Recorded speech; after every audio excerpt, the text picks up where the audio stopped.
Oh, hey there, children of the night. It's me, Future Bob, just doing a quick check-in to say that this episode is not like anything we've ever done in the past.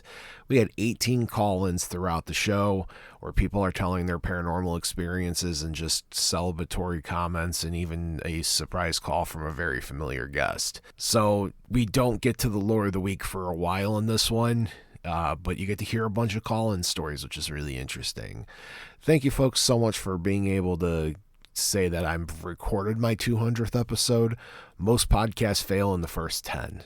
And here I am, like 200. It's wild to think. So here's to the next 200, folks, and thank you so much for the support over the years. Enjoy the show.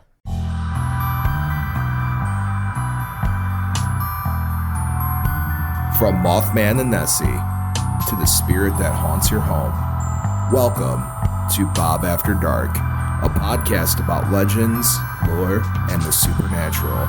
So turn your lights down and your volume up and enjoy your trip to the shadows.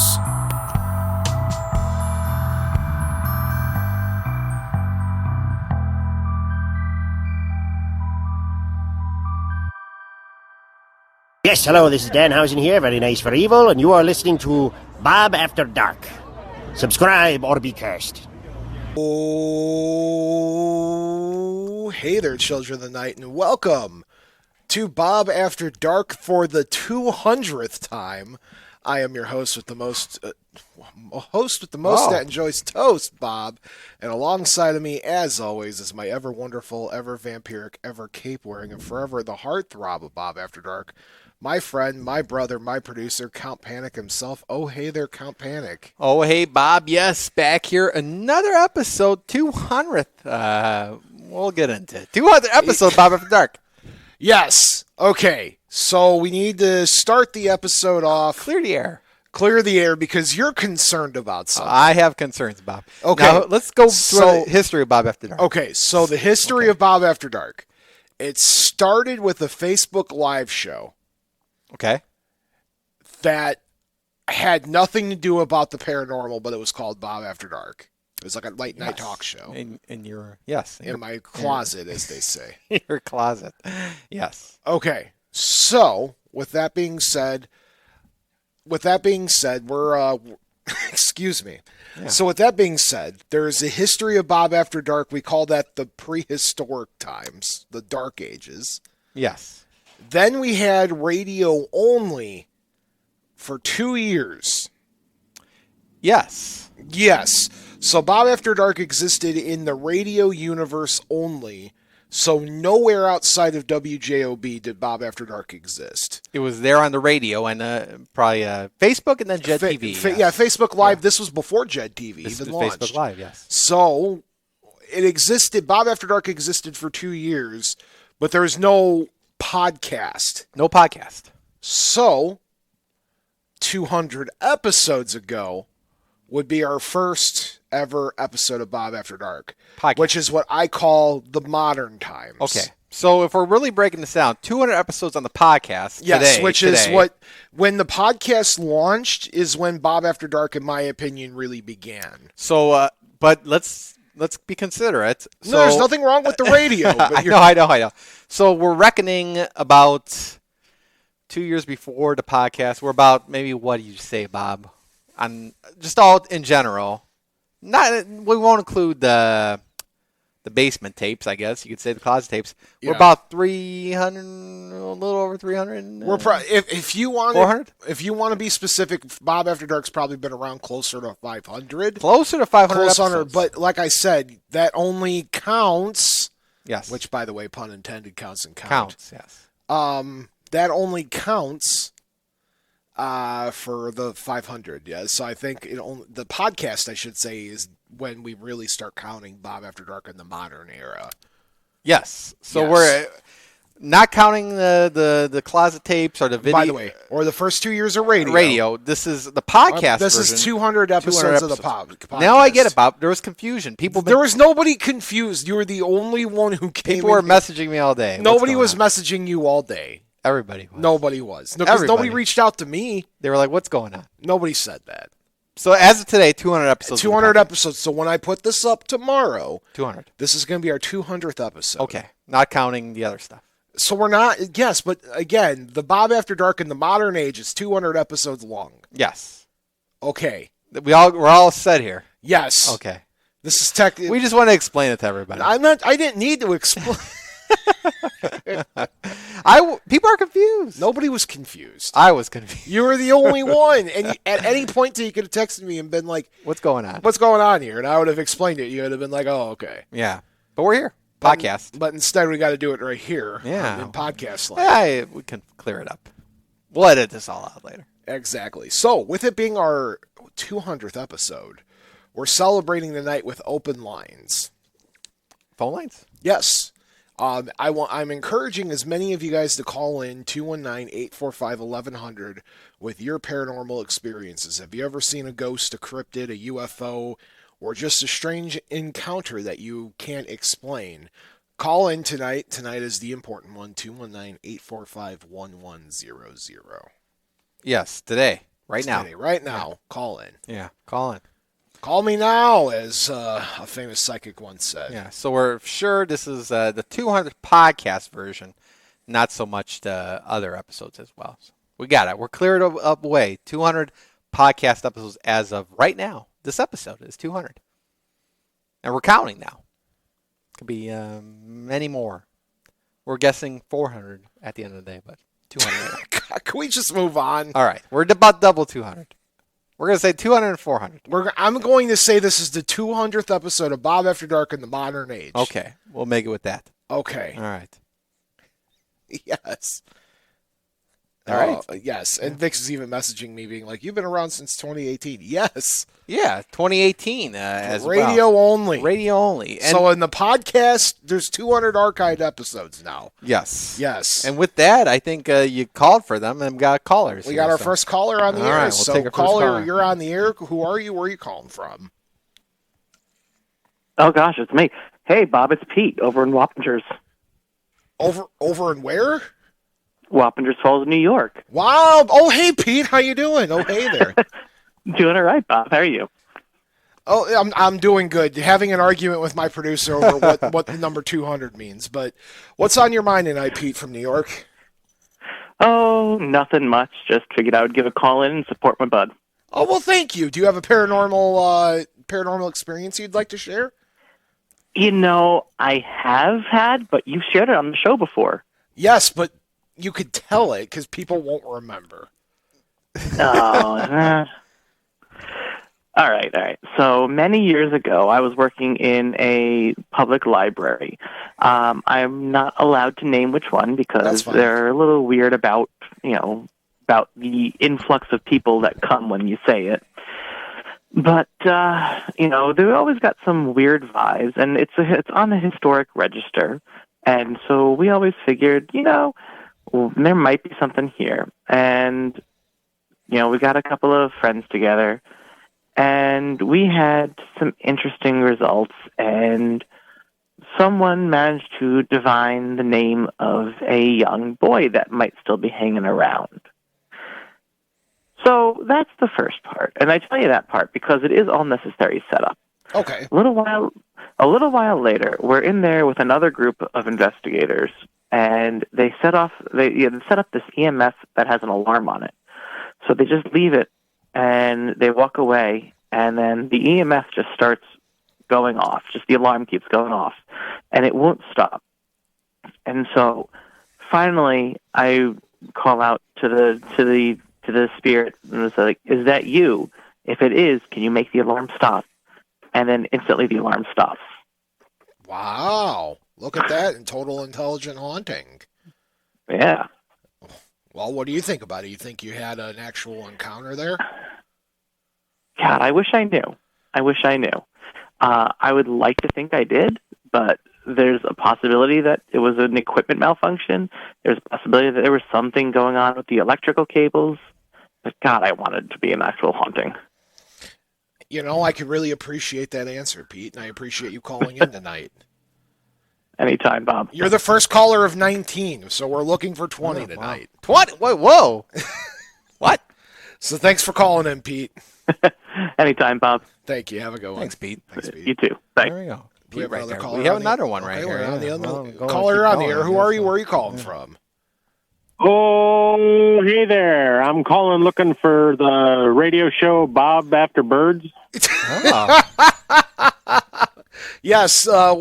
Tweet there, everybody. Oh, tweet everybody. Tweet, everybody. Oh, tweet everyone. I believe our second caller, if I could use my sixth sense for something, I'm going to say this is our old pal James from Peoria. Am I correct on that? You are correct, sir. Ding, ding, ding, ding. Friend of the show, the stick switch himself, everybody. Paranormal investigator James from Peoria is on the horn. How are you tonight, buddy? A little bit tired, but doing pretty good. I want to call and congratulate you on your 200th episode. Oh, well, thank you so much, James, for calling and saying that. I appreciate it. Absolutely. Yes. Do you have a paranormal experience you'd like to share? I think you've talked about the Zion Cemetery one on air before, but maybe you can talk about the Whispers Estate incident that me and you experienced, or I didn't experience, but you experienced. That was the one I was actually just kind of thinking about. So, we took the tour, and what's the gentleman's name that owns Whispers now? I can't remember. I can't remember his name, unfortunately. Very lovely gentleman, fantastic building. Gave us the tour and was telling us about this closet that likes to open. So, I went up there by myself at one point, and I was sweeping around the room with my full spectrum camera, and right as I got to where the camera was ahead of me so you could see the door in the mirror of the dresser, I was saying, don't mind me. I was just kind of sweeping it before I was going to sit down and see if I could make it happen. Right after I said, don't mind me, I heard the antique doorknob very loudly right next to me go, chunk, and the door started to open. And the funny thing is on the audio, when I reviewed it, not only do you hear that doorknob turn, they had like a bracelet with a bell on all the doorknobs up there. You hear the bell go ding as well, so I know that doorknob turned. It surprised me. Oh, that's wonderful. And I was there, so I could back this one up. That door repeatedly opened. That was our big form of paranormal anything that happened. I think our biggest piece of evidence that night was that door in the bedroom. Yeah, I think we got it about 7 times or 8 times, but it was funny because Sylvia wanted to experience it, and that door skunked her so much, and I'd be sitting downstairs watching the security cameras, and she'd be up there for 20 minutes, come down the stairs, and I'd go, door's opening again. After she left. Oh, my goodness. And, the funniest thing was that she's like, well, maybe if I go up there with you. So I was like, yeah, all right. And I started up the stairs, and I hear, don't you go in that room without me. Fair enough. Well, thank you so much for calling in, James. And I was told to remind you of the corn husk note you have written me from Vix. You wanted me to tell you that. Ah, yes. I will have to write you another one. The corn will be in season soon. Good stationery. It's the best kind of stationery. Thanks for calling in, brother. We appreciate it. Yeah. Yep, congratulations to you and to Count Panic. Thank you. Tell Sylvia to call. We still got 18 more to go. 18? Our phone lines don't hold up to 18. Thanks, James. Have a good night. Yeah, bye-bye. You're going to overwork the Bob. You're going to overwork the NIPSCO. Do we have another caller? Does NIPSCO control that? I don't know. We do not, Bob. So okay. 219-845-1100. I want to hear your paranormal experiences. So far, region, you guys are being outbeaten by somebody from New York and somebody from West Illinois. New York. And nobody from the region has called in yet. Yeah, not yet. So I'm sure it's coming. 219-845-1100. I'd love to hear it. But Count Panic, yeah. It just, I came prepared just in case we didn't have. Are we reflecting? 20 callers back to back. It's just not a reflection episode. The best moments of Bob After Dark. The best moments of Bob After Dark. We could talk about classic episodes. Oh, we have a caller. Yeah, we're going to keep going here, Bob. Caller, you're on the air. Who are you and where are you calling from? Bob. What's going on, dude? What's going on, man? Who is this and where are you from? Well, it's Neil. Neil, how are you? Paranormal. Gravesite Paranormal. How are you tonight, Neil? I'm all right. I wanted to wish the both of you congratulations on your 200th episode. I wanted to take out the time on my little day to wish you the best. Well, thank you very much, Neil. And before anything else happens, you have such a really cool paranormal experience that it even made the Coast to Coast AM radio news. Can you tell the audience a little bit about what you captured on one of your ghost tours? Oh, wow. Oh, yeah, of course. So, Archerwood Cemetery, 83rd and Keene Avenue. We have it constantly. You've done my tour with me. Yes, I have. Shadow people is a big thing in that cemetery. We just did a Friday the 13th tour in June, and 2 people took pictures of 2 shadow people again inside that cemetery. That place is active for shadow people. So I was on there, Coast to Coast AM. What's the guy's name? I totally forget it. Tim Binal, right. I apologize. But Tim, really cool dude. He had me on, and we talked about the shadow person, and it never fails, Bob. Every time I take somebody out there, we capture something odd, something weird, something that's unexplainable. That is absolutely, it is, and I can back Neil up on this, folks, because full transparency, I do tours for Neil in October. But I do, the people that show me these pictures show me what they take. And I have seen pictures of full-fledged shadow people. In the one that always sticks out to me is one of the ones I did this past year.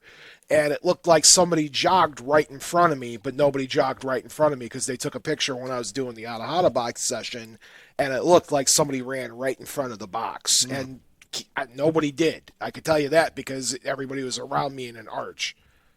Right. There's just something so weird about that place. And, I like to use the word blessed. We are totally blessed when we go there, Bob, of the evidence that we get. Oh, 100%. It's amazing. That's stuff that investigators wait years to get, and we just have everyday people using their cell phones, and they're capturing them while we're out there. Yep. Yeah, it's just amazing. But once again, I just wanted to congratulate you guys. You guys are my buddies, my pals, my chums.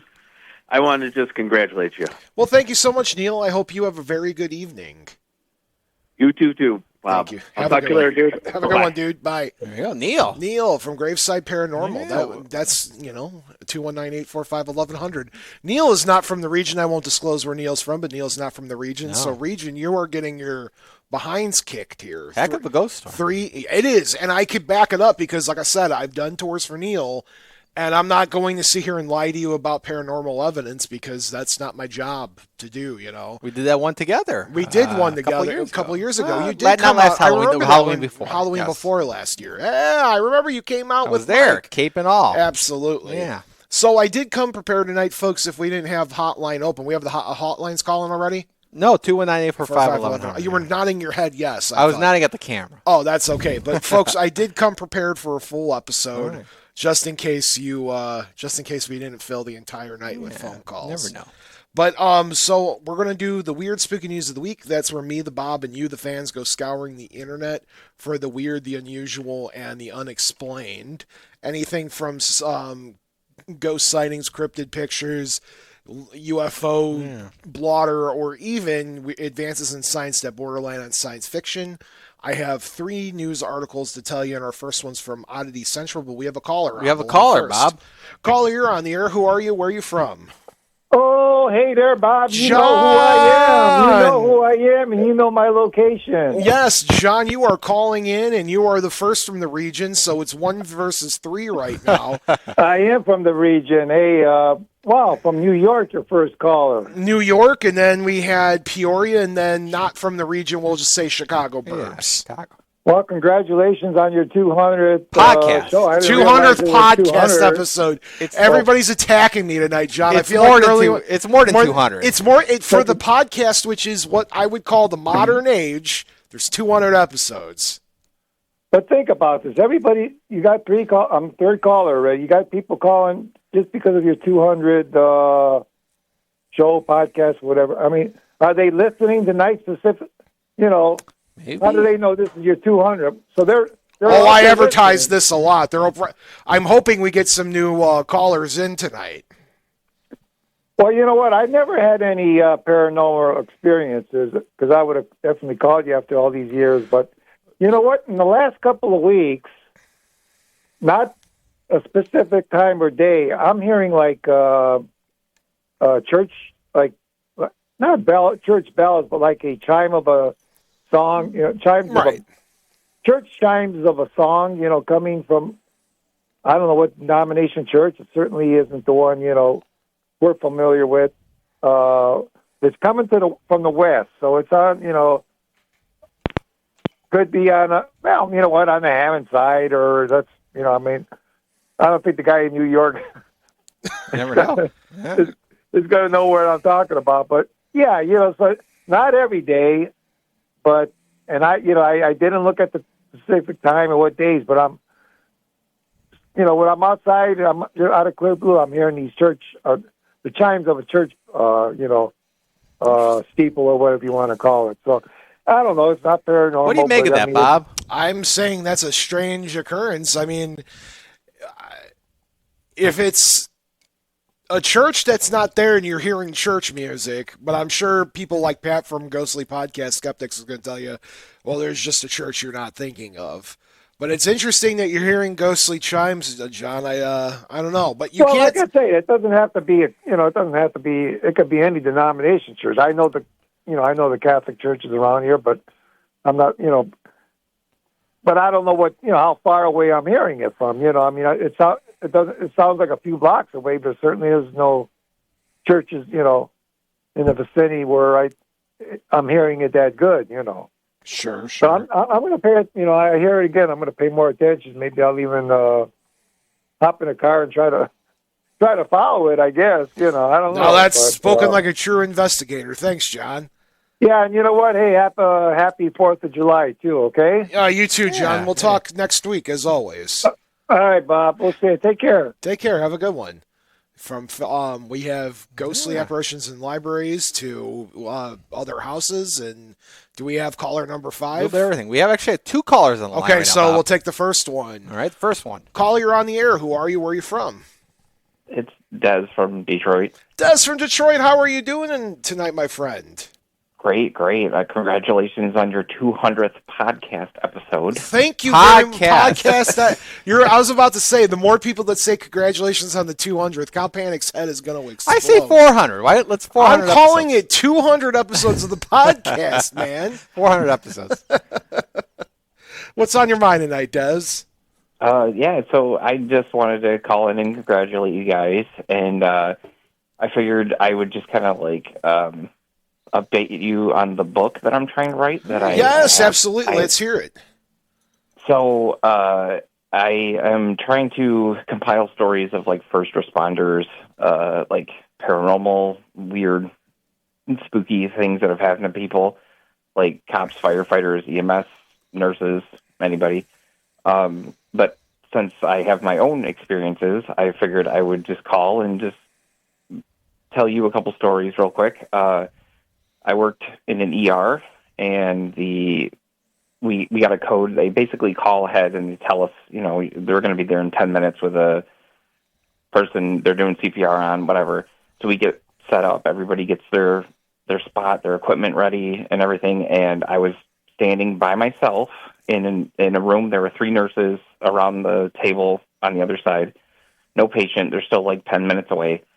And I was just standing there, and I thought my pant leg had caught on something because it felt like it was tugging on me, and I'm like, what was that? And I turn around, and there's literally 3 or 4 feet between me and I don't know, the wall or whatever. So there's no person or thing that it could have gotten caught on. And as I said out loud, hey, that was weird. It felt like somebody grabbed my pant leg. The heart monitor turned on for a second, it was connected to a person. It beeped, it gave a rhythm, and then just shut off. And the nurses that were in the room were well, I'm out of here, I'm leaving. Wow. Yeah, that was super weird. I wonder if the heart monitor acted like an EMF detector at that point. You know what I'm saying? Because correct me if I'm wrong, the heartbeat monitor is trying to monitor the electricity that your heart's pumping out, correct? Yep. So I wonder if it acted like that in that moment. If you felt something grab your pant leg and then it goes off, I'm really curious if it acted like an EMF at that point. I wouldn't put it past it. I've heard stories. There's a hospital here that in Michigan somewhere. I won't say exactly where, but sure. During COVID, apparently it was closed down for like a couple months, and the state had to reopen the hospital because they were the hospital corporation, whatever it was. They were basically just storing dead bodies in there. And the stories that I've heard from nurses that work in there now, it's insane. They said that the monitors turn on, they turn off, they hear voices, the doors shut when no one's near it, all kinds of crazy stuff. Well, Des, we're looking forward to that book when it comes out. Yeah, I have to have you write the forward. I was going to say, how many forwards are you writing? The more people that tell me I'm going to write the forwards to their books, eventually someone's going to finish it. When we call Jack tonight, or if Jack calls us, I'm going to be like, "Am I still writing your forward in this book?" I'll write the forward. Des, thank you so much for calling in. We appreciate you. Yeah, have a good night, guys. You too. Take care. All right, we could co-author the forward. Co-author the forward. All right, we got another caller. We got another caller here. Caller, you're on the air. Thank you for being number 6. Who are you? Where are you from? I think we're past 6, Bob. Is this 7? I want to say 7. This might be 7. Caller. 400 episodes, 7 callers. Number 7, you're on the air. Oh, hey there, Bob. It's Tiny and Grumpy. Oh, my God. Is this Jason? It is. Oh, my goodness. Hey, what's going on tonight, sir? Nothing. I'm just checking out your show. Congratulations on the 200th podcast. Thank you. I appreciate that. 200. Do you have a paranormal experience you'd like to share? I do, actually. Oh, let's hear it. I don't tell many people this story because I never get a chance to really talk about it, but it's brief, and it freaked me out at the time. So this is going back probably my senior year of high school. It's the only time anything like this has ever happened to me. Senior year of high school, so that's probably 2003. It was near the end of the school year, so it's springtime. It's the weekend. Me and my buddies decide, hey, we've heard about this cemetery up north. It's called White Cemetery. It's on Cuba Road up in Barrington. Supposed to be, really haunted stuff, floating orbs, stuff of that nature. So me and my buddies go take a drive up there Saturday night. It's probably 1 a.m., if I remember correctly. And we're just driving up and down the road, going past the cemetery, and I'll never forget this. We make our pass. As soon as we get to the sign that says White Cemetery, my car dies instantly. I restart the car, continue on, go past the cemetery, turn around, and say, okay, that was weird. Let's drive by one more time. We drove down by again. As soon as we hit the sign that said White Cemetery, a frosted skull appeared on the inside of the passenger window. Whoa. Mind you, it's springtime. It's springtime. It's nice out, but not nice enough to have the windows down at 1 a.m. So, but it's not super cold either, where I can explain frost, especially on the inside of the vehicle. Right, and the fact that you're seeing a shape of what looks like a skull appear too is pretty wild. Yeah, it was freaky, and after that point, we left and never went back.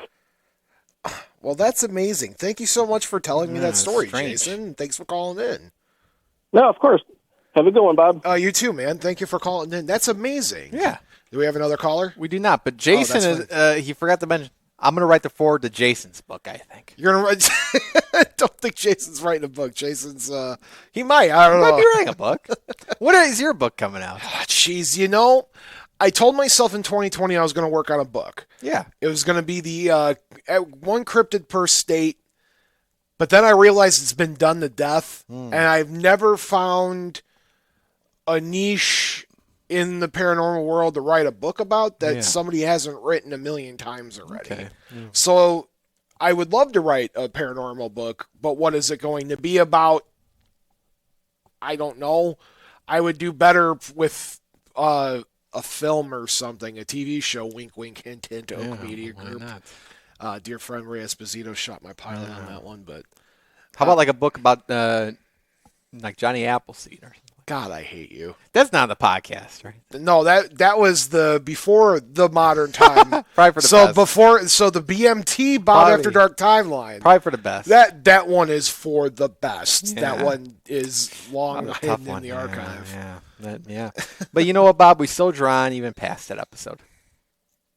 Oh, 100%. Yeah. All right. While we wait for the number 9 to ring in 219-845-1100, let us take a look at our first news story. You won't have to wait long, Bob. All right. We got another caller on the line. Caller, you're on. I don't think you're gonna get to these stories, Bob. We might. We might. Caller, you're on the air. Who are you? Where are you from? Hey, Bob, it's Ken from Chicago. Hi, Ken from Chicago. Ken.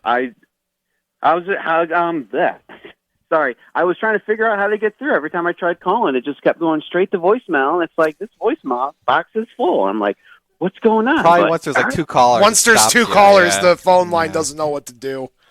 Gotcha. All right. Well, first of all, I wanted to say congratulations on 200 episodes. That is amazing. Thank you so much. Don't start count. About 400 This is our 200th podcast episode. Don't start. Okay, a podcast. But Ken, thank you so much. It's very kind of you. Do you got a paranormal experience you'd like to share tonight? I have what I think could have been a paranormal experience. Well, it's better than nothing. Let's hear it. I was racking my brain trying to figure something out. The closest thing I got for you was back when I was about maybe 6 years old. I was sitting at my grandma's house, and it was late at night. It might have been storming out. I'm not sure. I can't remember exactly, but I remember sitting at her kitchen table, which she had pushed up against a window. Now, my grandma's house, it was a really old house. Like, this thing's got to be probably over 100 years old. And it was the first floor actually sat maybe about 5 or 6 feet above the ground. So I'm sitting in the kitchen at the kitchen table. Kitchen table is pushed up against the window that overlooked their driveway. And I remember looking out the window into the darkness, and I just remember seeing a white flash. And I could distinctly make out the shape of like a white orb. So it would flash, I would see it. It would go away. A moment later, it would reappear a few feet down. And it just did that a few times, and it did it at kind of a curve. So it was curving down from the sky, and it eventually just kind of leveled out. And it just kind of flashed in and out a little bit, and then it just kind of went away. And it's the most bizarre thing I have ever seen. I come to find out many, many years later, only fairly recently, that there's a phenomenon called ball lightning. Yes. So I mean, it could have been the ball lightning. My research says that some people will associate it with paranormal goings-ons.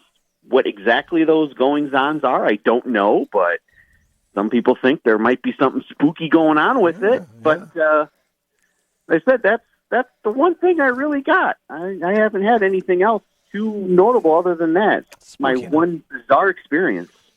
Well, thank you very much for calling in, Ken from Chicago. We appreciate it. Ball of lightning. Of course. Panic. Ball of lightning. It's interesting stuff. Scary. You have a good night, Ken. You too. Enjoy the rest of the 200th episode. Congratulations Thank you very much. We appreciate it. Thank you, Ken. Appreciate All right. it. 200 podcasts. 200 podcasts. Stop. 400. We're going. I'm not arguing with you anymore. I think it was 428. No, it's stop. All right. 200. Remember, folks, 219-845-1100. We're going to read our first news article, and if you still want to call in. I don't think we're going to read it just this yet. article. We got another caller. I love it. Yeah. Thank you. This is caller number 10. Keep it so rolling. Let's hear it. Yeah. Caller number 10, you're on the air. Who are you? Where are you from? Hey, it's a friend of yours, and I'm just calling to say hi. I don't know if you're going to recognize my voice, though. I don't, but Hold on. who is this? Hold on. You need her to give you a hint? There's 2 people Oh here. my goodness, it's Pat and Rebecca from Ghostly Podcast. Well, you recognize Pat? I caught Pat's voice. He recognized Pat's voice. He didn't 'Cause recognize Rebecca's Pat and I voice. are Pat and I were just on the phone with each other yesterday, so I could recognize Pat's voice. Rebecca's, on the other hand, it's my favorite podcast host. Thank you guys for calling in. No problem. Hey. I wanted to wish you a happy 200th. It's amazing. Yeah. Thank you, guys. I appreciate that. Now, wait. Pat and Rebecca, a podcast. Should we start to count, though, at the early days? I mean, we're about 510 episodes in, I feel like, already. But 200 podcasts, so I guess we're counting that, right? I mean, I would. Yeah, 510. Episode 510. No, this is episode 200 of the podcast. Okay. Now I'd be wasting. How many did you do in your closet, though, at home, Bob? So I started Bob After Dark, and it wasn't in my closet. I was in my spare room that just had a bunch of clothes hanging up in there. And On the phone, though, right? Yes, I did it for my phone back then. It was just a little nerdy talk show. I started that back in 2016. And then we did 2016 to 2018. Came on and the then radio. 2018, I came on the radio.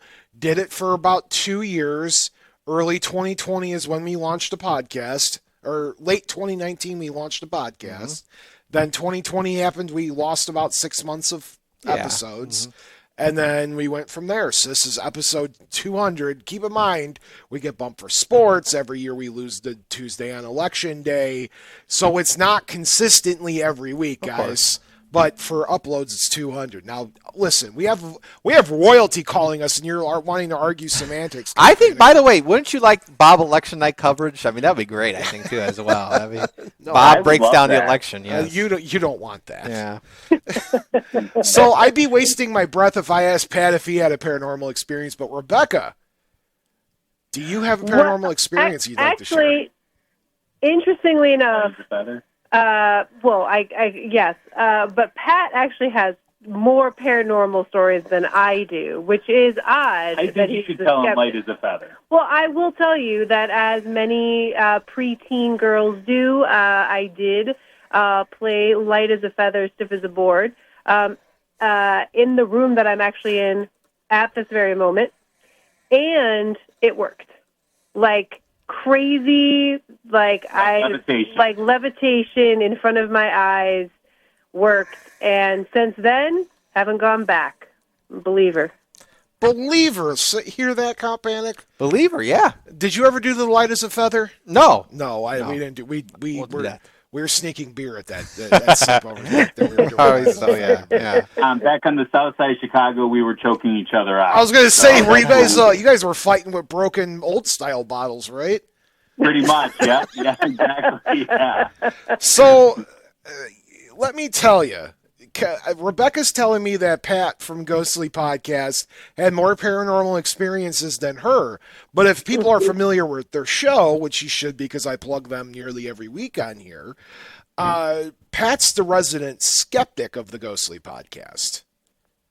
Yeah, that is true. So how do you have paranormal experiences but end up being a skeptic?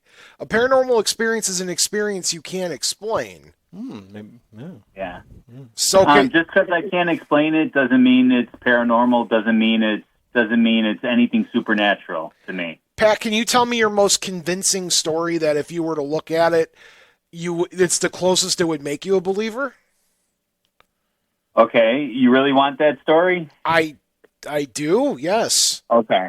So I was sleeping. I used to sleep on the couch a lot. I don't know why. I was a weird teenager. And something startled me awake, and I saw the Virgin Mary. Okay. And I started backing up, and I backed up into my front door, and then I kind of screamed, and then next thing I know, I woke up again, and on my back was a big bruise. Really? Wow. Amazing. And you tell me that you're a skeptic. I know. This is what I deal with every episode, Bob. Well, you know what? If you're watching on the Jet TV here, I'll pan it right here. You know, Bob's got nice couch, new chairs. We need to get I think we should get you guys back in here. I think we need Ghostly back on the show. Yeah. We'll have to figure something out. It's been a while. It has been a while. I would love to have you guys back in the studio. Bob. Anytime. We're going to have them back in the studio. All right, let's make that happen. Make a note. Make a note for we'll figure it out because I would love to have you guys come sit in the chairs. Yeah, All right. absolutely. Well, and I will have you know, we went to a paranormal conference this last weekend, and we saw many portraits of you all over the place. Yes. I'm assuming you're referring to the Mothman that I may or may not be. I'm Bob. Yeah. Right. Yeah. Bob the Mothman. I now, you might get somebody excited thinking that they're calling that they're gonna go to these cons and see actual pictures of me, Bob Dunn. My mother would have been there in a heartpeat buying them all because my mother's weird and collects my fan art. I don't know why, but I still want the tape of you rapping. No, we're good. All right, at that note, on that note, thank you, Ghostly Podcast, so much for calling in. I love you guys very much. Love you too, Bob. All right, bye, Bob. Bye, guys. All right, we have another caller. Before we take the next call, I gotta say, I gotta back her up here. Vix says Bob's math is not right. 400 at least. The show is almost 7 years old. Thank you. I'm glad I got someone to back me up here. I'm done. Just take the next caller. It's 500 episodes. This is our 10th caller, by the way. We're way past 10. Too. No, we're not. This is 10. This is 11. Okay, is this 11? I think this is 11. All right, call number 11. You're on the air. Who are you and where are you from? My name is. I'm nervous. I don't call often. Earl Murdoch. Earl, it's nice to meet you, Earl. Hey, I'm seeing some. Have you been out Knox, Indiana, Stark County Forest? I have never been there, no. What's going on there? Okay. Well, I'm there now. It's I'm seeing some stuff, and I Googled people in Indiana, and you came up, and I called your show. Wow, that's pretty ironic. What's going on out there? Yeah, what's going on? So I was out. I'm not good at truffle hunting. I don't know if you've ever done it. I'm familiar. I don't think Knox, Indiana has truffles, but I was looking with my dog. Okay. And I come into this clearing, and I don't know what a Sasquatch looks like, but it looks like a Sasquatch. And I've been watching him for about 45 minutes. And I'm just out of earshot, I think. Oh, wow. So what's it doing? Well, I don't know. I think you might have heard me. Earl, you better be careful, man. Those things are known to, they could rip you in half. He doesn't look fast.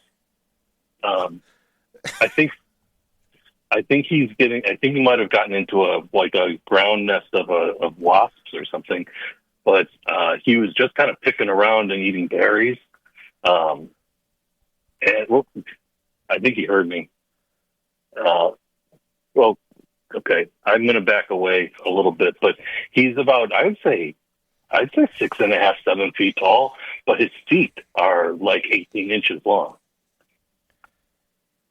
And, do you hear him? He sounds like he's really getting aggressive out there, but I don't know. But you guys know more than me. What is this? How tall are these things? What should we do, Bob? How can we help out here? We're gonna help Earl here in the best case scenario. Do not approach the Bigfoot, Earl. Don't approach it. Don't approach it. That's a bad idea. We said approach it, walk towards it? No. Don't walk towards it. That's a bad idea. Turn around, Earl. Yeah, maybe back up slowly, Earl. Oh, okay. Hold on. Oh, I think it might be too late. Oh, no. I think he heard me. Oh God. Hold on. We lost Earl. Oh no. Should we call the cops or something? Yeah, can you imagine? Hey, Knox police, there's the Knox Forest, there's a guy named Earl Murdoch out there being chased by a Bigfoot. Me and you are both going to jail. I thought, man, are they mainly peaceful? Harry and the Hendersons, I learned from that. He doesn't seem like that vicious. That's fascinating. We lost Earl. Do we have another caller? We do not, Earl. They were stunned by Earl's phone call. I would say so. Okay, so our first news story of the evening comes from Oddity Central. Okay. Yeah. Chinese scientists unveil mosquito-sized surveillance drone. If we get a caller, let me finish. I'll let you know. Yeah, let me know. All right, so scientists at a robotics factory at the National University of Defense Technology, or NUDT, in central China's Hunan province, recently unveiled a tiny insect-like drone suitable for surveillance and reconnaissance missions. Revealed to the general public on CCTV-7, China's Central Television's military channel, the tiny drone featured flapping wings, hair-thin legs, making it almost indistinguishable from real insects. They have a potential to revolutionize various industries and applications thanks to their tiny size, which allows them access virtually any space and blend into any sorts of environment undetected. Although marketed primarily as a perfect candidate for military reconnaissance missions, many believe that it could be used by the Chinese government for surveillance purposes. The drone showcased on CCTV-7 measured only 1.3 centimeters, so that's tiny, and could easily be controlled via smartphone. It had leaf-like wings, 3 tiny legs, and was quieter than any regular drone. Their creators believe that they are nearly impossible to detect and can perform a variety of functions from accessing hard-to-reach spaces in case of disasters to monitoring air quality with attached sensors. Although these tiny mosquito drones went viral on Chinese social media, they do have some obvious limitations. Their reduced size is an important feature, but it's also a weak point because the battery life is severely limited. As the number and weight sensors and other equipable accessories. Hashtag panics take. Yeah, you know, Bob, I mean, this is very strange. Can it be? I mean, was it true? It's kind of spooky, Count Panic. It is very spooky. I think it might be true. I'm going to say it's true. All right. You ready to move on to the next news story? Yeah, sure. Remember, folks, you can call in. You could be number 12, or that was Earl number 12. I'm going to say it was 12 for Earl. Earl was 12. So you could be caller number 13, 219-845-1100. Let's hear your paranormal experiences. So this next one is hunting for Bigfoot. Hunting for love. Couple says I do at the West Virginia Bigfoot Festival, which our gentleman that we spoke to last week was at. This story comes to us from WBOY, which that's an interesting call sign. WBOY, like we're WJOB. Yeah. That's our call sign. Yeah. Theirs is WBOY in Fairmont. Not WBOB. I wonder if WBOB exists. Tonight it's WBOB. We have a phone call, Bob. We have a caller number 13. You're on the air. Who are you? Where are you from? I'm not sure, but Count Panic told me if I called in, I'd win a major award. That's Chuck. Chuck!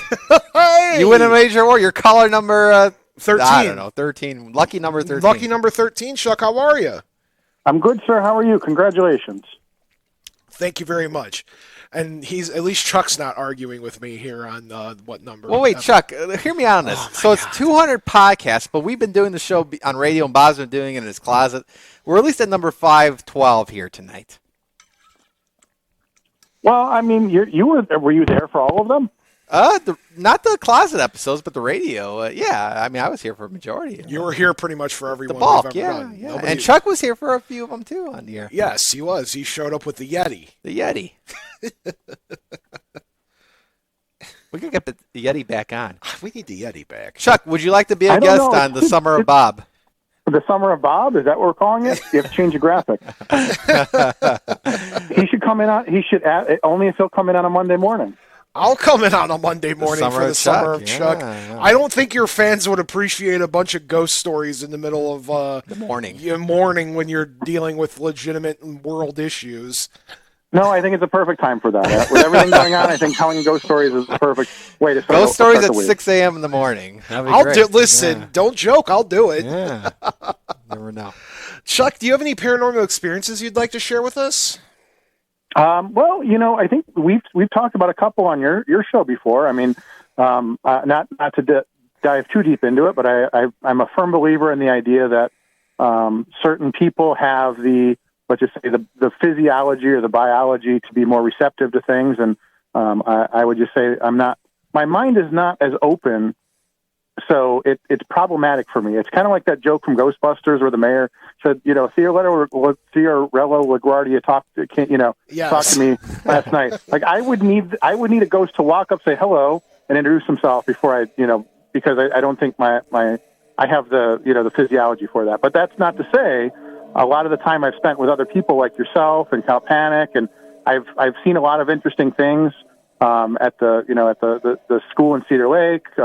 We had a couple interesting experiences with Pete, even in Whiting last year, when it called out Paul Goddard was with me, and it called out Paul's name on the Ovilus. I mean, things like that. It's kind of like, how do you explain that? How do you explain that? So I'm always interested in being there. I just don't know that I don't know that a ghost will ever walk up and say hello. That's fair. Well, I appreciate your honesty there, Chuck. That's awfully kind of you. But a Yeti will walk up. But you believe in the Yeti. Yeah, right. It's like, well, I've seen Yeti, so why not? I mean, well, congratulations. I'm glad I'm the 13th caller. I'll expect those tickets any day to whatever I want to Count Panic. Yeah, I don't know. Ben Folds concert. I don't know. Fantastic. Yeah, you win the ticket. That'll be your goal. Get Ben Folds on Bob After Dark. That'd be crazy. A live concert on Bob After Dark. The first Bob After Dark band could be the Ben Folds. Ben Folds 5. Yeah. Thank you, Chuck. Chuck, thanks for calling. Okay, we you guys appreciate take care. you. All right, folks. So we're on caller number 14, and right now take it right now. Caller 14. You're on the air. Who are you? Where are you from? Hello. Hello. No, you're breaking up really. Whoa! What a treat this is. Can it be?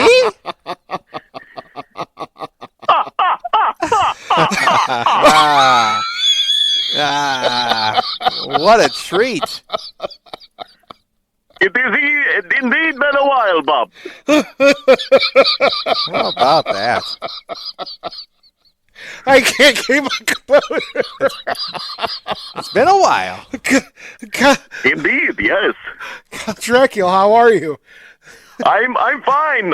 Bob, happy birthday. No, happy birthday, it's Bob. not my birthday. You're 200 years old. No. Happy birthday. We're on our 200th episode of our podcast.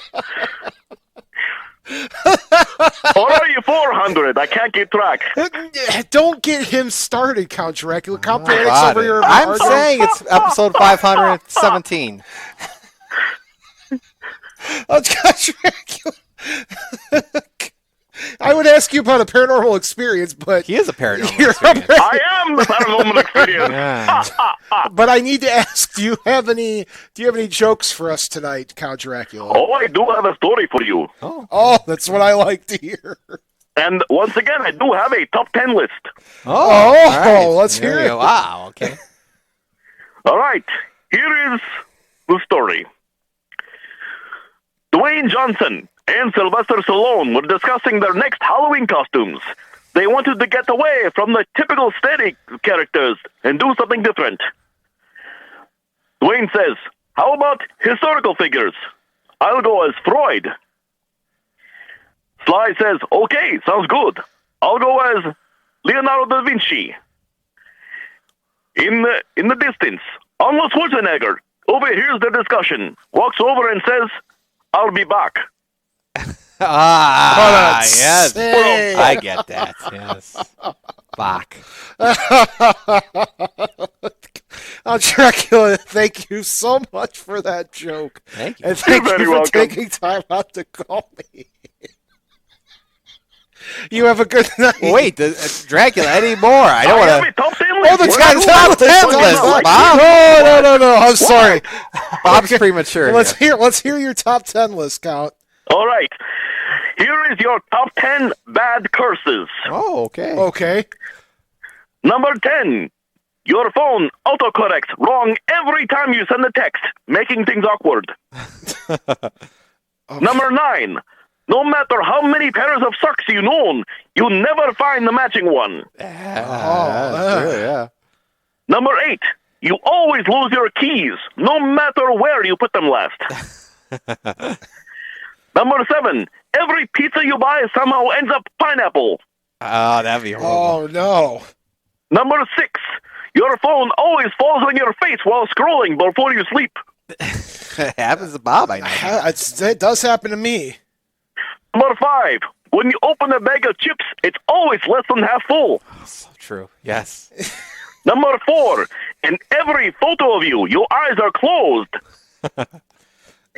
Number 3, your AC never works above 60 degrees. Oh, no. Yeah. Number 2, no matter where you go, someone spoils a movie before you've seen it. Count Dracula, you're just talking about my personal hell here. I know. I don't know. I just wrote it today. I don't know. And the number 1 bad curse, lactose intolerance. Oh, that would be terrible. Oh, no. No cheese. Yeah, no yes, cheese. yes. Horrible.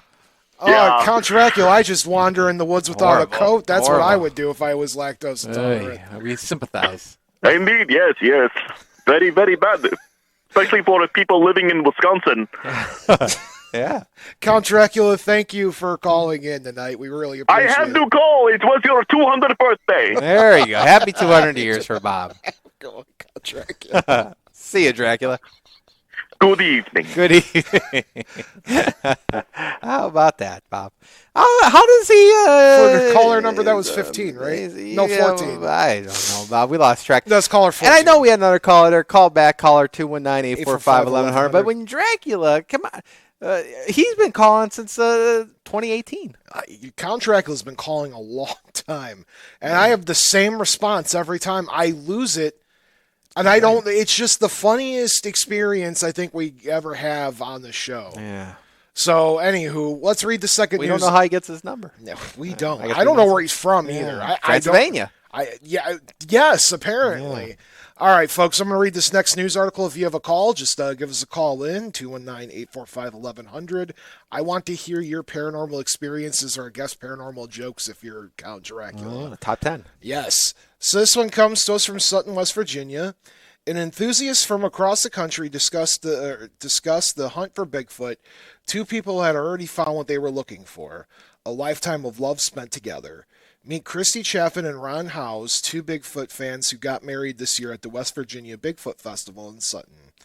Christy, a resin artist who focuses on cryptids, and Ron, a Bigfoot speaker who works to raise awareness of PTSD in veterans, met each other at a Bigfoot event, got engaged at a Bigfoot event, and got married at a Bigfoot event this past weekend at the West Virginia Bigfoot Festival. That was the Bigfoot Festival that went on. Yeah, that he was talking about last week. Yeah. It's a community, and we're getting married at a Bigfoot festival. It's what we wanted to do since we were part of the community, Christy said after the ceremony. We want the community to be strong, and that's really what it's all about. Because of the many couples friends part of the Bigfoot community, holding their wedding at the West Virginia Bigfoot Festival made it easier to gather them all in one place. Besides that, the two of them wanted to bring attention to the positivity in the Bigfoot community at large and its ability to bring people together through a common interest. Bigfoot has done this. It brought this whole community together, Ron said.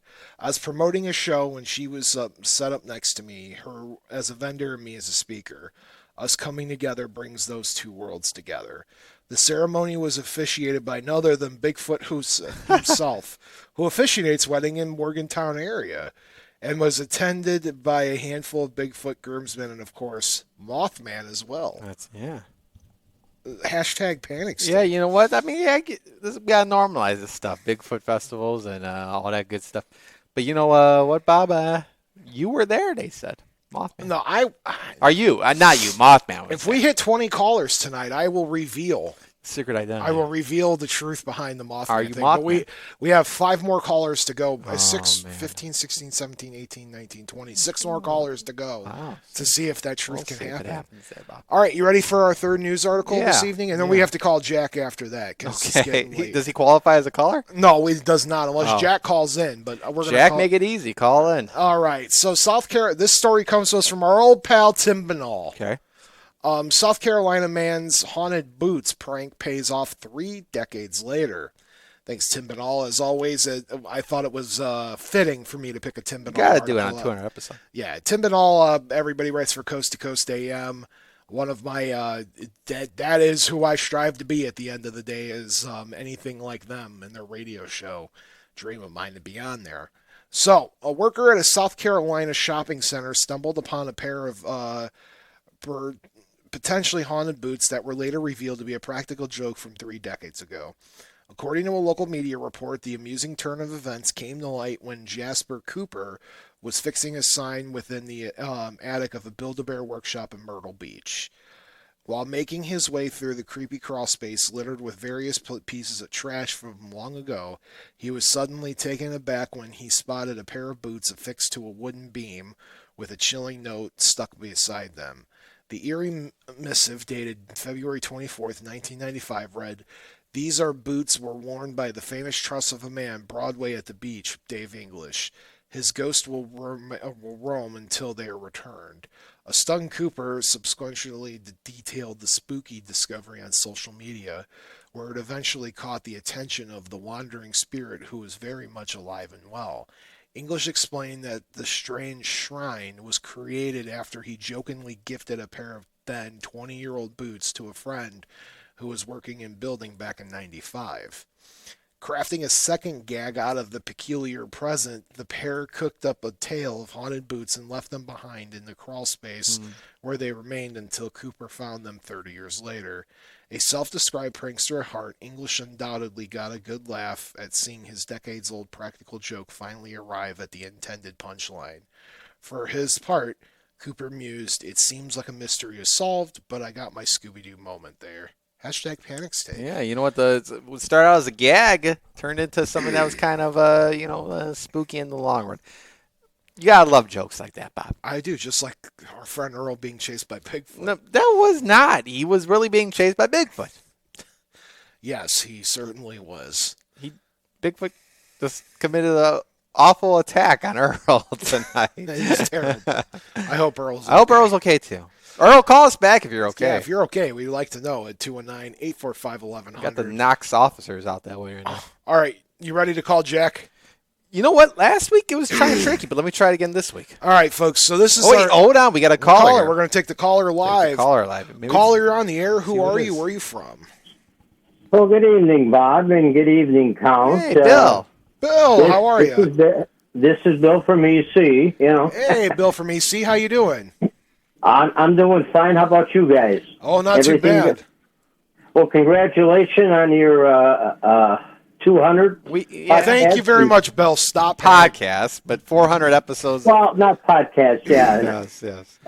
I think I've been listening since 2022 or something like that. There you go. Oh, well, thank you, Bill. It's and as far as paranormal stuff, I haven't. The only thing I used to do years ago, I was into photography, and if and when I go to, I won't mention the cemetery, but I go there. I take my camera, and I would take pictures of the headstones. We had some family there, and I would get my pictures back, and when I got them, some had blotches on them, and some were clear. Yeah. Wow. So I mean, I don't know. And then I think maybe a couple months later, I went back to the cemetery, and I was taking pictures again, and some people I knew and some I didn't. And when I got my film, it was clear. So how do you explain that? I don't know. And Bill, I got to ask you too. I mean, Saint Stan's parishioner. You've been up you've been up there many times in the Holy Name room, the Boy Scouts room. You gotta. Yeah, I've been in first of all. There's a little bit of an eerie feeling up there, right? Well, there's stories. I mean, that from what I heard over the years, that there's a nun walking through the hall looking for her head. Yeah. But I mean, I've been up there alone. I mean, maybe just my paranoia, but I feel like there's something going on up there. Well, the other thing I heard was there was a guy he was painting. I don't know who it was, and he fell and he passed away. And every so often we go up there, we would smell paint. Yeah. So that's paranormal stories. Bill, you got more paranormal stories there. Yeah, I mean that's the best I can do, I guess. There you go. Well, once again, congratulations to you guys on 200. And or 4, or whatever it is. It's about 572. This number changes all the time, Count. Yeah, we're going up. Well, thank you so much I for know. calling in, Bill. We appreciate you. Okay, you guys take care. Have a good one. You Thank too. you, Bill. Take care. Bill right there. Bill, yeah. Now, I'm going to try to attempt to do this here, Bob. I know last week I kind of... That was number 15, by the way, so we are now... I think that was more than 15. 16, 17, 18, 19, 20. We have 5 callers remaining Okay, but left, hold on. so I'm trying to 16, get 17, 18, 19... Jack back on here. Hold on. 18, yeah, 5 more to go. Okay, let me try that. You want me to try Jack now or no? Yeah, try Jack All right, now. Let's see if this works here. See, last week this didn't work. I don't know what's not going on. You know what we could do is ring it like 3 times, then make him call back, and then we count it as a caller. Hey, be careful of reading those numbers out loud. I'm not doing it We're out not loud. trying to give Jack's number out to the thousands of fans out there. Let me try this. All right, Let me try this here. Hold the on. random time we call Jack on the show, this is how we do things. I like bothering him as much as possible. Let's see if he answers. Good, Bob. Hey! See, I was concerned. Hey! I didn't hear the dial tone, but I thought I was doing it correctly, and we got it correct here. It's Jack. Jack, you're live on the 200th episode of Bob After Dark. I'm excited. I'm here with Rob, the other ghost hunter. Make Rob call in because we're trying to hit our 20 callers tonight for the 200th. Our quota. So we're trying to hit our quota of 20 callers, and we're at 15. So make Rob call in. They'll take us off the air if we don't do this. Well, then you have 2 people here, so that counts for 2 calls. Yeah, no, it doesn't count because I called you. No. All right. Wait, if I hang up on how many calls, does it count? Then him, and if Rob calls after that, then that would be 16 and 17. Jack, you want to just hang up on me? Jack, do you know the number to call? Tell Roaster Rob. 219-845-1100. 1100. But yeah, I'm not going to remember that. That's right, fine. well, That's fine. Let's count it. Jack, what's on your mind tonight, pal? Tell us a paranormal thing. We're asking people about their paranormal experiences. So, do you have one you'd like to share? My paranormal experience is interacting with Bob. Bob from Bob After Dark. I think that in itself is a paranormal experience because it's so magical and miraculous and supernatural. Very spooky. You can't get more paranormal than meeting Bob After Dark. I guess. I'm better than you telling me I'm the Mothman because that seems to be everybody else's theory. Well, I mean, that goes without saying, right? I mean, you are Mothman. Right? I am not Mothman. If we hit 20 callers tonight, I will reveal the truth behind the Mothman thing. But we have to hit 20 callers, and we're at 50. We're going to be hitting 16 next. But Jack, do you actually have an encounter you'd like to share with the audience? So you know, in a couple of weeks, Rob and I will be back in Brumder Mansion in Milwaukee, Wisconsin, and we've been into this place a couple times already. And we've had several experiences there. One of the things that happened to us last time is we left a recorder in the basement overnight while we were sleeping, and then fast forward a couple days later when we're listening to the audio, you hear a pretty distinct whisper that said, I think it said something to the effect of, "Get out! I'm trying to practice." And what's significant about that is that this was left in the basement, which used to be a speakeasy. Ooh. And there's a stage connected to the speakeasy. So the idea is that, like, maybe it was a previous performer. The mansion was built in 1910 by George Brumder for his son. And in the 1920s, when in 1910, it was sold. And then in the 20s, it was bought by brothers who were connected to the mafia. So the basement became a speakeasy, and the upper stairs was adult entertainment up there. Oh. So it was.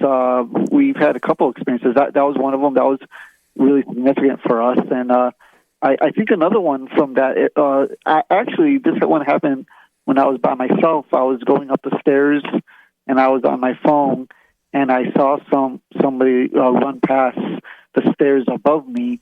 and I didn't even think ghost. I thought like an actual person, and they went toward the room that I was sleeping in, which was the master bedroom. So when I went over there and to see like why were they running, and there was nobody there. So That's interesting, Jack. yeah. Bob can't explain it. I can't. That's fascinating. So, I don't really call a lot of the experiences I've had, supernatural per se, because I don't know, but I just kind of put it in the unknown category.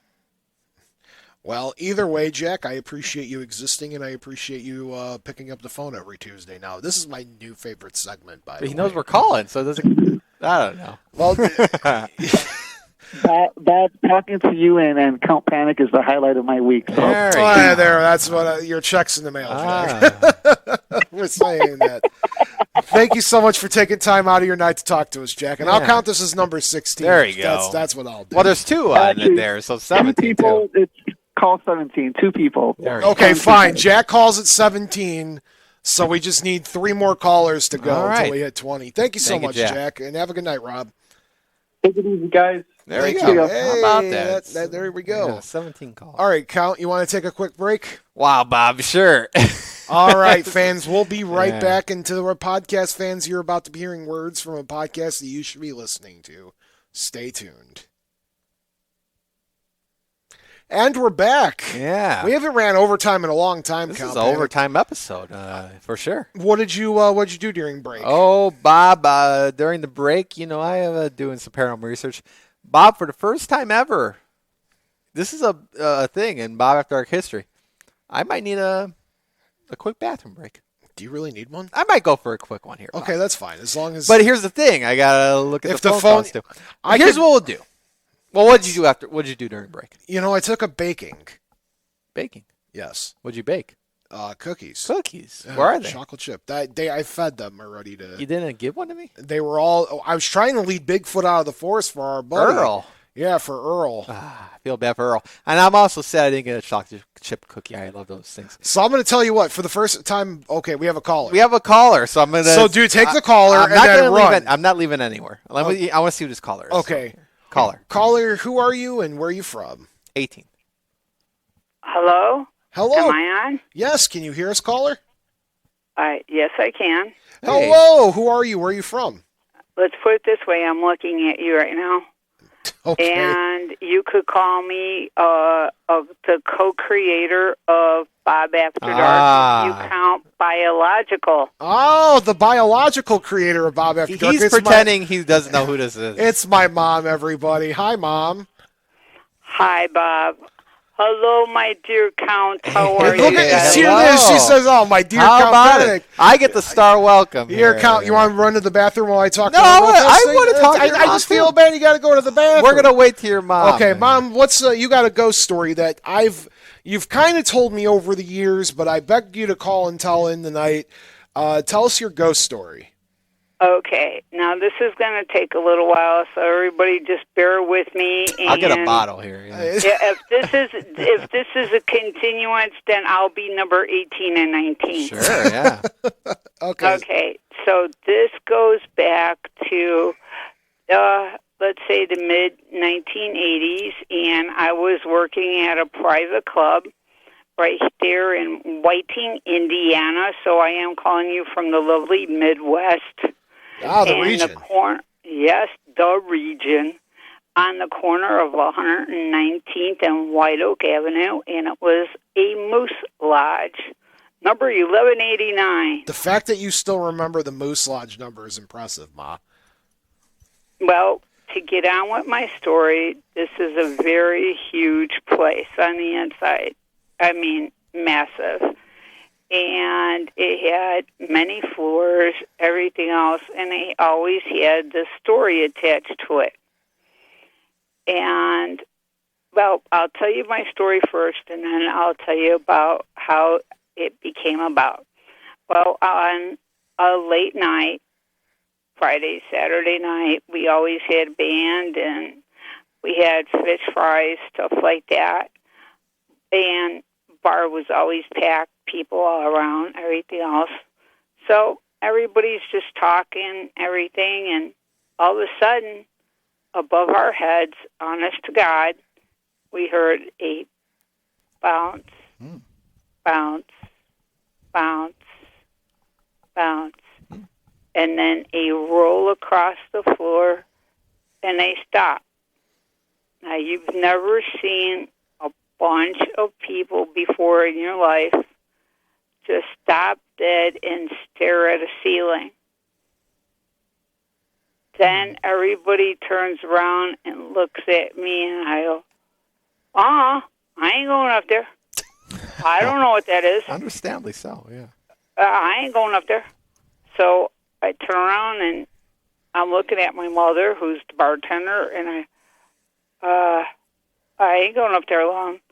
So believe it or not, here we are, a bunch of grown-ups. There's at least about 12 of us, and I am not lying. And we are creeping up the back stairs of this club, all right? And when I'm telling you back stairs, I'm telling you 3 flights of stairs, old-fashioned, concrete, wrought iron, everything else, and open the door and go in the room, which we use as our bingo hall. We flick on the lights, and everybody's holding on to one another, and it looks just like you see on TV, and a group of us are just ascending across the floor, and all of a sudden, on the floor was a green ball. Now, oh my God, you never heard a screech like you did out of Margie May. I mean, everybody in our group, everybody had a southern accent. Margie May, oh my God, and I mean, it was crazy. And we just went over there, and nobody would pick it up. So my mom bends over, she picks it up, she goes, it's an ornament. I go, okay, you explain to me how an old-fashioned green styrofoam, you know how they are, that are trimmed in that like silkiness, everything else material, with a pipe cleaner fitter in there. How in the heck did it bounce downstairs, bounce upstairs, roll across the floor, and just stop dead? Get out my story now. This floor is massive. Like I said, it's our bingo hall. Now, to come up those stairs, it would have had to roll down, go down 3 stairs where the bathrooms are, roll across the floor, and it eventually had to have come out of the attic. Right. Okay, but now, to tell you the truth, every single door on every single floor has a separate key. At all times, every door is locked. So here we are in a bunch, I swear to God, and we're shuffling across the floor, and we're turning on every light upstairs imaginable, and we peer across the floor and look at the door to the attic. The door to the attic was closed. Wow. Now, to make it creepier, my mom goes, someone had to be messing around. She went over there, turned the doorknob. Doorknob did not turn. And she goes, this ornament had... I go, listen, I'm the only one that decorates this place. All of the ornaments, everything else is packed and put away in the attic. There is no way to account for that green ornament to have come down those stairs, open the door itself, roll across the floor, bounce up 3 stairs, bounce across the floor, and then roll across the main floor and land in the middle of the floor. I refused refused to let them take that green ornament down the stairs. I didn't want nothing to do with it, and they were to leave it up the stairs so that everybody could see it when they came in, because I wanted them to know I am not crazy, that there is something there, and everybody had agreed with me. Well, went on down, everything else, everybody went downstairs, and nobody could talk about anything else the rest of the night except for the green ornament. Yeah. My mom's like, everybody, there's got to be an explanation for this. Now, on the back wall behind the bar, which we had a real long wooden bar, there was a wooden plaque. On this wooden plaque, there were all hooks. On every hook, there was a key. Every key fit a different door to the club. And the door to the attic key was still there. Now, if anybody was playing a prank, they couldn't have done it, and yet still got out the front door because every door is locked. So there was no way in the world that any one living person could have been in that club at that time trying to pull a prank with that ornament. Now, that was my only first and only time of physical experience. Other than that, I've been through the club all by myself. Every time I walk in there, I always say hello. And I have always called this spirit, whatever you want to call it, I called him a ghost. I called him George. Because of this book that Bob used to always pick out at the library. His name was Georgie the Ghost, and I just named him George. Well, one night I was in there, and I was talking about George, and the old janitor, believe it or not, that used to watch the place, and he was the janitor, he goes, "Hey, Marie." And I go, "What?" He goes, why did you bring up George?" And I go, "Oh, because Arnold, I don't know what else to call him. I just call him George because of this book." And he goes, "But Marie, you didn't know?" And I go, "No, what?" He goes, "The name of the dead janitor that died in our sub-basement name was George." And for the first time in my life, I yelled out a scream, and he laughed, and he goes, "What was that for?" I go, "Because I've been calling him George, and his name is George." He goes, "Well, maybe he's happy you acknowledged him." So ever since then, I would feel something, and I would come in, first of all, when I came in to do my duties, everything else, I would say, "Hi, George, how are you today? You know, it's Marie. I'm only here to do my stuff. Leave me alone." And I would be doing something, and I could always feel the presence of somebody looking over my shoulder. You know how that is. Someone's like breathing down your neck, but no one's breathing. It was just a heaviness where somebody's looking over me, and I go, "What, don't you like the way I'm doing something?" I talk to them like my kids. It's like, if you don't like it, I'm sorry. But I'm doing the best I can. Can't you see that? And then all of a sudden, it wouldn't be there. And then before I look up at a mirror, I would say, "So help me God, you better not be in that mirror." I have this thing about mirrors. I said, "You better not be there." And I'd look up, I'd be all right then, but I'd have to talk out first. So there is my story about the green ornament, because Bob always told me not to tell it. Oh, we can tell it on the 200th, 400th, 500th episode. Excuse me, this is not number 200. I said the same from thing. The John. I don't care what Bob says. No. I come from the John You're era. right. Yes. And I have been listening to the radio until Bob actually got me the app and showed me how to use You could watch the video. remote, Yeah. and he had to put it on for me before he left. I did some research. This is episode 626 to be exact. Thank you very much. So I'm not I am playing happy this to game be with you guys. 626. Yes. Because actually our women of the boost number was 426. All right. Well, we're at 626 right now. Well, thanks, Mom, for calling in. We appreciate Yeah, thank you. So, dear Bob, now you know the true story of the green ornament. There you go. Absolutely. How does a green ornament make it out of an attic through a locked door? Good point. I don't know.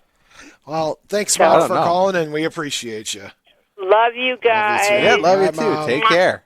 There we go. Take care, both of you guys.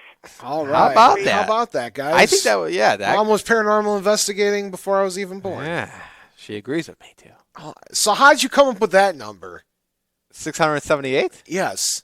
Well, I did some weird research here. I digged to databases, and it's about 727 right now, I feel like. No, We're at it's not. episode Your number 727. keeps going up. You didn't do any research. 200. This is the 200th podcast All right. episode. 200 episode episode of podcast, yes. We'll go with that. So I think, Bob, I don't know. That's about 18 right there. So, again, 219-845-1100 if you still want to chime in, 219-845-1100. But I tell you, Bob, it's been an action-packed 200. Absolutely. We Yeah. haven't even gotten to the lore of the week. Oh, yet. my It's goodness. 10:30. Are people up? People's are. You know what? We can still get 3 more callers. I bet. 2 more at this rate. We need 2 more callers. Yeah, all right. But we're gonna 219-845-1100. Okay. So you ready to talk about the Squonk? Sure. All right. This one's a quick one. The Squonk is a cryptid that happens to be in my top 5 favorite cryptids Really? of all Top time. 5? Top 5 Wow. favorite cryptids of all time. Why? All right. So according to the How Stuff Works, the WikiHow, which is actually a really good resource for WikiHow. cryptid stories. Believe it or not, they're knew? pretty spot on. But anyway, The Ultimate Guide to the Squonk of Pennsylvania. This was written by Cheyenne, Maine. Squonks are folkloric, mystical creatures that are reported to live in the hemlock forests of Pennsylvania near Pocono Mountains. Squonks are shy, warty creatures that cry constantly over their ugly appearance. Legend says you could find them by following the trail of their liquids that exit their body, including their crying. The first reports of Squonk appeared in the early 1900s, and since then they've become Pennsylvanian cultural icons that have celebrated in books, songs, video games, and more. The Squonk is a mystical creature that lives in the hemlock forests of northern Pennsylvania, United States. Squonks are unusual-looking beasts with saggy skin, warts, moles, and webbed feet. They are constantly crying because they look hideous. People all over the U.S. have turned the Squonk into a cultural icon. Not only are there books and songs about them, but there's even a festival called Squonkapalooza. Squonkapalooza. Yes. The Squonk is a lumberjack lore in the early 1900s, which we talked about. We had a whole Fearsome Critters episode, but I didn't talk about the Squonk on purpose. Squonks first appear in William Thomas Cox's 1910 book Fearsome Critters of the Lumberwoods. Squonks are thought to have appeared in the hemlock forest of Pennsylvania during this time because of the height of the state's timber and hunting industry. In 1939, Henry Deere Tryon published a book, Fearsome Critters, which hypothesized the Squonks once lived in the high plains and migrated to the swampy countryside. The Squonk's scientific name is let me try this one. Lacrimia corpus dissolvens. Nice. Ah, yes. Comes from the Latin word tear, body, and dissolve. Cox says that the Squonk is a very unhappy creature with low mental ability that always weeps over its ugly appearance. Tryon later described the Squonk as having webbing between the toes on its left foot, causing it to swim in circles forever. Tryon also says that the fossil bones dredged from those lake bottoms reveal that thousands of Squonks died of starvation because they couldn't get back to shore. In 2015, the retelling of Tryon's book by Hal Johnson, the Squonk is a kind of a pig with warts, cauliflower ears covered in wax and hair, and yellow, crooked tusks. Only on clear, moonlit nights, the Squonk moves slowly or lies in its den to avoid catching a glimpse of its ugly appearance in illuminated bodies of water. It is said that you could sometimes hear one weeping itself silently at night. Some people believe the squonk reproduces through binary fission, meaning its body splits into two bodies, making a new one. Squonks tend to dissolve in a pool of water when they're caught. Not many people have been able to catch the mythical squonk, but one hunter named J.P. Welting was reported to have mimicked the weeping of a squonk and captured it in a bag. When he carried it home, the bag grew light, and when he looked inside, all that was left was a pool of tears and bubbles. Other hunters who have catched them found out that these creatures dissolve completely in a pool of tears when they're cornered. If you're an aspiring cryptid hunter, legend says that you can follow a squonk's tear-stained trail to its hemlock home. Since squonks dissolve when surprised or frightened, you may only want to attempt the creature on film. You can hear for its lone-toned weeping under the boughs of the dark hemlock trees. Some sources also say that hunters might have been successful on cold nights when the tears shed slowly and squonks don't like moving around. Squonks in pop culture. Johnstown, Pennsylvania celebrates Squonkapalooza in August every year. Squonkapalooza is an all-age festival that celebrates its home state cryptid, the squonk, along with other creatures of Appalachian folklore and cryptozoology. The festival's mission is to turn frowns upside down, and who knows, spreading the love of the squonk might cheer them up. There's also a performing artist group from Pennsylvania called the Squonk Opera. Squonk Opera. Artists from Pennsylvania have embraced the legend of the squonk. Any Major Dude Will Tell You by Steely Dan contains the line, "Have you ever seen a squonk's tears? Well, look at mine." And Genesis, the Peter Gabriel band, has an entire... Phil Collins. Yeah, or Phil Collins. My mom just screamed probably, or Phil Collins. Sorry, Mom. Genesis had an entire song called Squonk. I didn't know that. Jeez. Yeah. I won't play it because copyrights, but yeah. Yes, just you guys could look that up. The squonk also appears in video games like Final Fantasy XIV and in cryptozoology-themed collectible card game called MetaZoo. In this 1964 book by Wallace Wadsworth, one of the loggers hears the wailing in the woods, mimics its cry, and catches a squonk in a bag. However, when he opened the bag, there was nothing inside but a salt puddle of salt water and bubbles. In this account, the squonk is described as having red eyes, a long comical nose, and ill-fitting watery skin. This book was called Paul Bunyan and His Great Blue Ox in 1964. I heard about that. Did you read that book? No, but I went to Wisconsin Dells. They ate the Paul Bunyan buffet. And the Blue Ox was out there too as well. Babe, the Blue Ox. It's quite the tale. You did Paul Bunyan before, didn't you? Yes, I did. Yeah. I did. Thank you for remembering that. That was in the episode 827, I want to say. Oh my God, would you stop? The number just keeps changing. Yeah. We haven't done a very long episode in a long time, so let's, you want to call it there? Bob? I want to. Yes, we could call it that. We didn't hit the 20, but I'm okay with 17. We did a lot there. I want to say 18, Bob. That was 18 all in all. But Bob, episode 1000 went off without a hitch. You did it. Yes, I appreciate that. Yeah. Excuse me, Count. Do you have any closing words for the audience this evening? For everybody that's stuck with us the last 2 hours or so, we appreciate it. It was a little longer than normal, but we do appreciate it. Episode 200 podcast version. For our podcast fans, this is the 200th episode. Nothing to sneeze at. Nothing to sneeze at. It's tough to, most podcasts fail in their first 10 episodes. First two. I've heard that too. I've heard in the first two they never make it past the first two episodes. First two. So 200 is. But 200 is a step, and you've been with me since the very beginning of it. So yeah. So and everybody also, as well as we film this live. The 4th of July is upon us. So everybody have a happy, safe, and Bob, this is my warning to the people out there. Be careful with the fireworks. Just, enjoy them, but don't get too close to them. You want to be safe this 4th of July. So everybody have a happy and safe 4th of July. Absolutely. All right, folks, on behalf of me and Count Panic, we just want to wish all of you sweet dreams and good night. To my mother, thank you for calling in. Sweet dreams and good night to you. And Dad, wherever you are in the universe, I hope you're happy, comfortable doing whatever it is that you want to be doing. And to Tiff, no matter where you are in the world, I hope you have the sweetest dreams of them all. Good night, everybody. And remember, the two most important rules of Bob After Dark are not all who wander are lost, and as above, so below. Until next time.